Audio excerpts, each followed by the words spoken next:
بسم الله الرحمن الرحيم حاميم والكتاب المبين إنا جعلناه قرآنا عربيا لعلكم تعقلون وإنه في أم الكتاب لدينا لعلي حكيم أفنضرب عنكم الذكر صفحا أن كنتم قوما مسرفين وكم أرسلنا من نبي في الأولين وما يأتيهم من نبي إلا كانوا به يستهزئون فأهلكنا أشد منهم بطشا ومضى مثل الأولين ولئن سألتهم من خلق السماوات والأرض ليقولن خلقهن العزيز العليم الذي جعل لكم الأرض مهدا وجعل لكم فيها سبلا لعلكم تهتدون والذي نزل من السماء ماء بقدر فأنشرنا به بلدة ميتا كذلك تخرجون والذي خلق الأزواج كلها وجعل لكم من الفلك والأنعام ما تركبون لتستووا على ظهوره ثم تذكروا نعمة ربكم إذا استويتم عليه وتقولوا سبحان الذي سخر لنا هذا وما كنا له مقرنين وإنا إلى ربنا لمنقلبون وجعلوا له من عباده جزءا إن الإنسان لكفور مبين أم اتخذ مما يخلق بنات وأصفاكم بالبنين وإذا بشر أحدهم بما ضرب للرحمن مثلا ظل وجهه مسودا وهو كظيم أومن ينشأ في الحلية وهو في الخصام غير مبين وجعلوا الملائكة الذين هم عباد الرحمن إناثا أشهدوا خلقهم ستكتب شهادتهم ويسألون وقالوا لو شاء الرحمن ما عبدناهم ما لهم بذلك من علم إن هم إلا يخرصون أم آتيناهم كتابا من قبله فهم به مستمسكون بل قالوا إنا وجدنا آباءنا على أمة وإنا على آثارهم مهتدون وكذلك ما أرسلنا من قبلك في قرية من نذير إلا قال مترفوها إنا وجدنا آباءنا على أمة وإنا على آثارهم مقتدون قال أولو جئتكم بأهدى مما وجدتم عليه آباءكم قالوا إنا بما أرسلتم به كافرون فانتقمنا منهم فانظر كيف كان عاقبة المكذبين وإذ قال إبراهيم لأبيه وقومه إنني براء مما تعبدون إلا الذي فطرني فإنه سيهدين وجعلها كلمة باقية في عقبه لعلهم يرجعون بل متعت هؤلاء وآباءهم حتى جاءهم الحق ورسول مبين ولما جاءهم الحق قالوا هذا سحر وإنا به كافرون وقالوا لولا نزل هذا القرآن على رجل من القريتين عظيم أهم يقسمون رحمة ربك نحن قسمنا بينهم معيشتهم في الحياة الدنيا ورفعنا بعضهم فوق بعض درجات ليتخذ بعضهم بعضا سخريا ورحمة ربك خير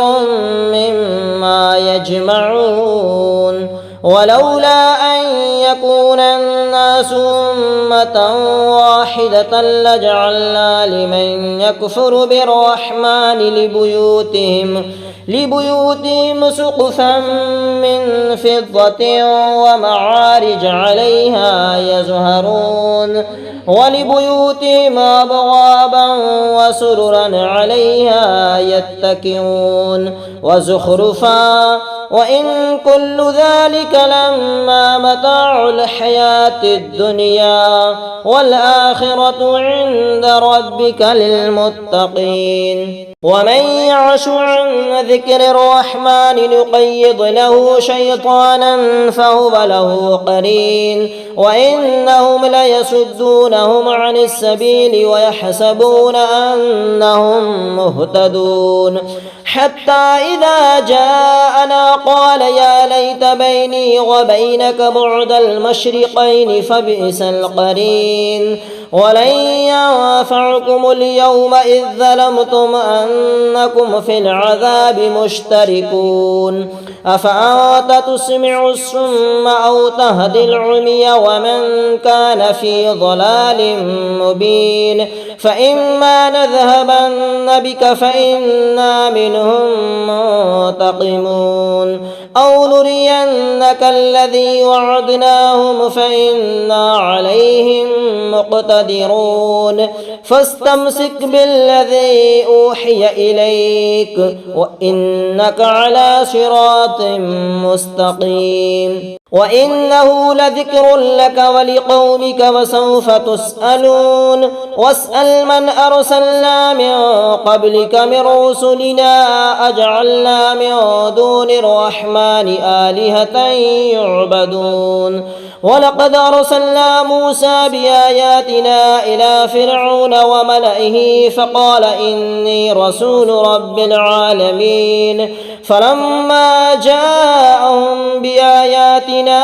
إذا هم منها يضحكون وما نريهم من آية إلا هي أكبر من أختها وأخذناهم بالعذاب لعلهم يرجعون وقالوا يا أيها الساحر ادع لنا ربك بما عهد عندك إننا لمهتدون فلما كشفنا عنهم العذاب إذا هم ينكثون ونادى فرعون في قومه قال يا قوم أليس لي ملك مصر وهذه الأنهار تجري من تحتي أفلا تبصرون أم أنا خير من هذا الذي هو مهين ولا يكاد يبين فلولا ألقي عليه أسورة من ذهب أو جاء معه الملائكة مقترنين فاستخف قومه فأطاعوه إنهم كانوا قوما فاسقين فلما آسفونا انتقمنا منهم فأغرقناهم أجمعين فجعلناهم سلفا ومثلا للآخرين ولما ضرب ابن مريم مثلا إذا قومك منه يصدون وقالوا أآلهتنا خير أم هو ما ضربوه لك إلا جدلا بل هم قوم خصمون إن هو إلا عبد أنعمنا عليه وجعلناه مثلا لبني إسرائيل ولو نشاء لجعلنا منكم ملائكة في الأرض يخلفون وإنه لعلم للساعة فلا تمترن بها واتبعون هذا صراط مستقيم ولا يصدنكم الشيطان إنه لكم عدو مبين ولما جاء عيسى بالبينات قال قد جئتكم بالحكمة ولأبين لكم بعض الذي تختلفون فيه فاتقوا الله وأطيعون إن الله هو ربي وربكم فاعبدوه هذا صراط مستقيم فاختلف الأحزاب من بينهم فويل للذين ظلموا من عذاب يوم أليم هل ينظرون إلا الساعة أن تأتيهم بغتة وهم لا يشعرون الأخلاء يومئذ بعضهم لبعض عدو إلا المتقين يا عباد لا خوف عليكم اليوم ولا أنتم تحزنون الذين آمنوا بآياتنا وكانوا مسلمين ادخلوا الجنة أنتم وأزواجكم تحبرون يطاف عليهم بصحاف من ذهب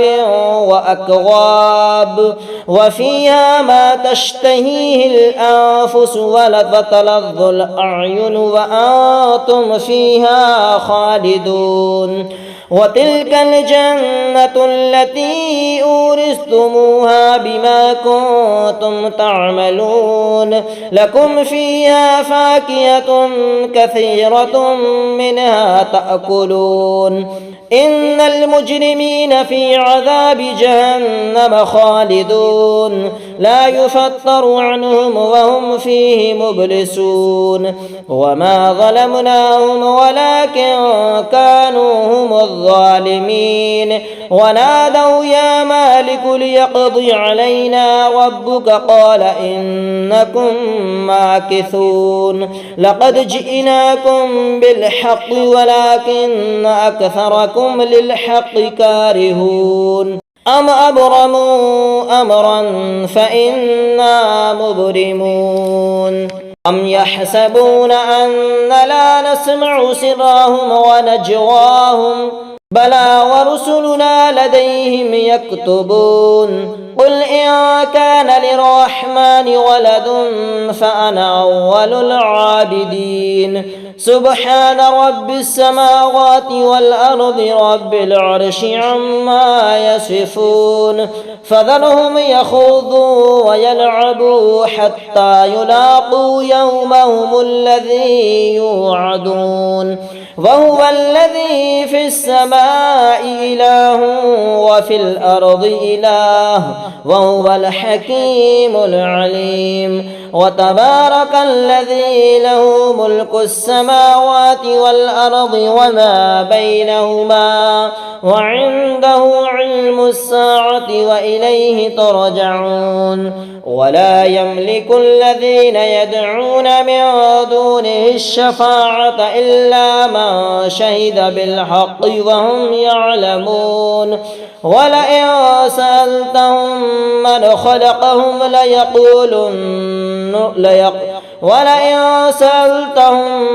خلقهم ليقولن الله فأنى يؤفكون وقيله يا رب إن هؤلاء قوم لا يؤمنون فاصفح عنهم وقل سلام فسوف يعلمون.